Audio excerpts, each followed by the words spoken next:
ఓం శ్రీ దిగ్విజయ గణేశ్వర పరబ్రహ్మణే నమో నమః.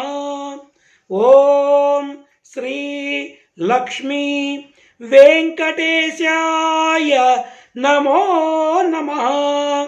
ఓం శ్రీ ఆదిత్యాది నవగ్రహ దేవతాభ్యో నమో నమః. ఓం శ్రీ మాతాపితృభ్యో నమో నమః. అందరికీ శ్రీ లలిత వాస్తు జ్యోతిష్యాలయం తరపున హార్దిక స్వాగత సుమాలను అర్పిస్తూ ఈ పరాభవనామ సంవత్సరంలో మిథున రాశి ఫలితాలు ఏ విధంగా ఉంటాయో నేను వివరించబోతున్నాను. ముఖ్యంగా ఈ మిథున రాశిలో ఏ ఏ నక్షత్రాల వారు ఏ ఏ పాదాల వారు వస్తారు అంటే మృగశిర నక్షత్రంలోని 3వ మరియు 4వ పాదాలు అంటే చివరి 2 పాదాల వారు, అదేవిధంగా ఆరుద్ర నక్షత్రంలోని 4 పాదాల వారు మరియు పునర్వసు నక్షత్రంలో మొదటి 2, 3వ పాదాల వారు కూడా ఈ మిథున రాశి కిందికి వస్తారన్నమాట. ఇక ఈ రాశి ఎవరి పేర్లలో ముందుగా ఈ క్రింది అక్షరాలు ఉంటాయో వాళ్ళందరూ కూడా ఈ మిథున రాశి కిందికి వస్తారన్నమాట.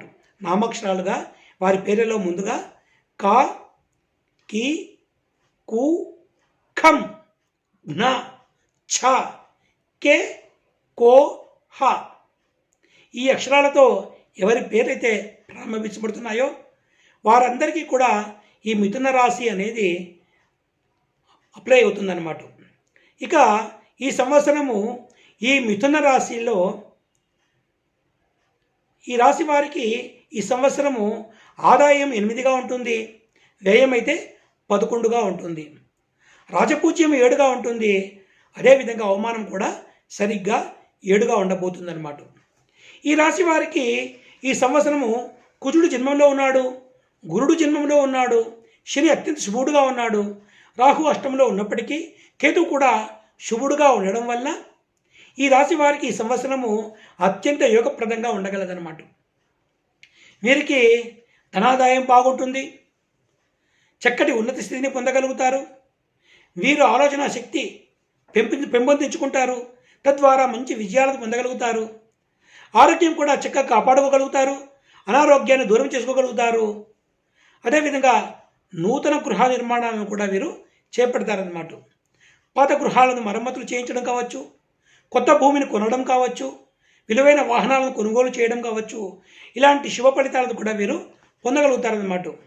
అదేవిధంగా పుణ్యక్షేత్ర సందర్శనం కావచ్చు, విలాసమైనటువంటి జీవితాన్ని కావచ్చు వీరు చక్కగా గడపగలరు, విందులు వినోదాలలో పాల్గొంటూ ఉంటారు, ఏమాత్రము రుణబాధలు ఉండవు, రుణబాధలన్నీ కూడా తొలగిపోతాయి, రావాల్సిన డబ్బు సకాలంలో చేతికి అందుతుంది, అదేవిధంగా వీళ్ళ ఆరోగ్యం బాగుంటుంది, వీళ్ళకు ఒక రకంగా కాకుండా 2-3 రకాలుగా ధనాదాయం ఉంటుందన్నమాట.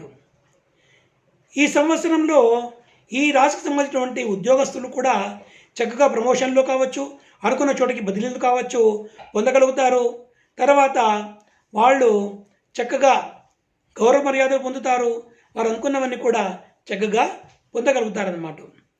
అదేవిధంగా రాజకీయ నాయకులు కూడా ఈ సంవత్సరము రాజయోగం పట్టబోతోంది, వారు చక్కగా గౌరవ మర్యాదలే కాకుండా రాజకీయ పదవులను పొందగలుగుతారు, చక్కగా వాళ్ళు తమకంటూ ఒక గుర్తింపుని ఏర్పరచుకోగలుగుతారన్నమాట.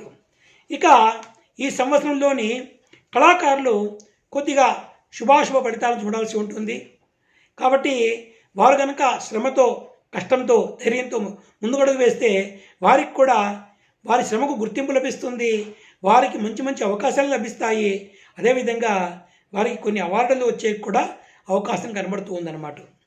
ఈ సంవత్సరంలో వ్యాపారులు కూడా చక్కగా లాభాలను పండించుకోగలుగుతారు, కొత్త కొత్తవి వస్తు రూపేణ కావచ్చు, వాహన రూపేణ కావచ్చు, ధన రూపేణ కావచ్చు వాళ్ళు వృద్ధి చెందుతారు, అత్యంత యోగకాలంగా ఉంటారు. రైతులు కూడా సమృద్ధిగా ధనాదాయం చేతికి అందుతుంది, పంటలు చేతికి వస్తాయి, కాబట్టి వాళ్ళు కూడా సుఖంగా ఉండగలుగుతారు. ఈ రాశికి సంబంధించినటువంటి ఆడవారు కూడా చక్కగా భర్తతో కాపురం చేసుకోగలుగుతారు, సంతాన సౌఖ్యం ఉంటుంది, అనారోగ్యం దూరం అవుతుంది, ఆరోగ్యంగా ఉండగలుగుతారు. వాళ్ళు అనుకున్నవన్నీ కూడా చక్కగా చేసుకోగలుగుతారు అన్నమాట. ఈ సంవత్సరంలో ఎవరైతే గర్భిణీలుగా ఉంటారో ఈ రాశి సంబంధించిన వారు, వారికి పుత్ర సంతానం కలిగే యోగము ఎక్కువగా కనబడుతూ ఉందన్నమాట. మరి ఇటువంటి మంచి ఫలితాలు పొందుతున్న వీరు మరింత మంచి ఫలితాలను పొందాలి అనుకుంటే వారు చక్కగా ఈ యొక్క మిథున రాశికి అధిపతి అయినటువంటి బుధుడికి, ఆ బుధుడికి అతి దేవత అయినటువంటి మహావిష్ణువుని పూజ చేసుకోవడం ద్వారా మరింత చక్కటి ఫలితాలను వారు పొందవచ్చు అన్నమాట.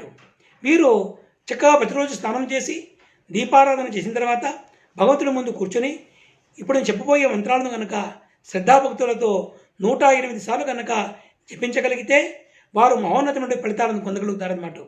ఆ మంత్రాలు ఏమిటి అంటే, ఓం చంద్రసుతాయ విద్మహే సౌమ్య గ్రహాయ ధీమహి తన్నో బుధః ప్రచోదయాతు.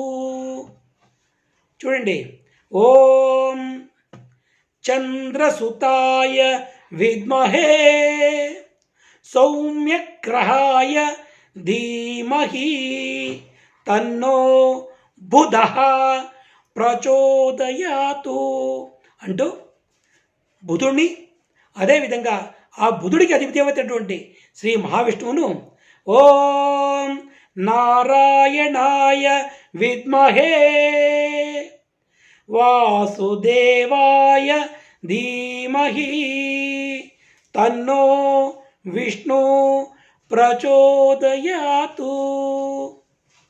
ఓం నారాయణాయ విద్మహే వాసుదేవాయ ధీమహి తన్నో విష్ణు ప్రచోదయాతు. ఈ మంత్రాలతో కనుక వారిని జపించుకోగలిగితే, ధ్యానించుకోగలిగితే, పూజించుకోగలిగితే వారు మరింత శుభ ఫలితాలను చక్కగా పొందగలుగుతారు, సుఖకరమైన జీవితాన్ని గడపగలుగుతారు అని చెప్పి మీకందరికీ కూడా ఆ మహావిష్ణువు అనుగ్రహం సంపూర్ణంగా కలగాలని ఆశిస్తూ సర్వే జన సుఖినో భవంతు. శుభం.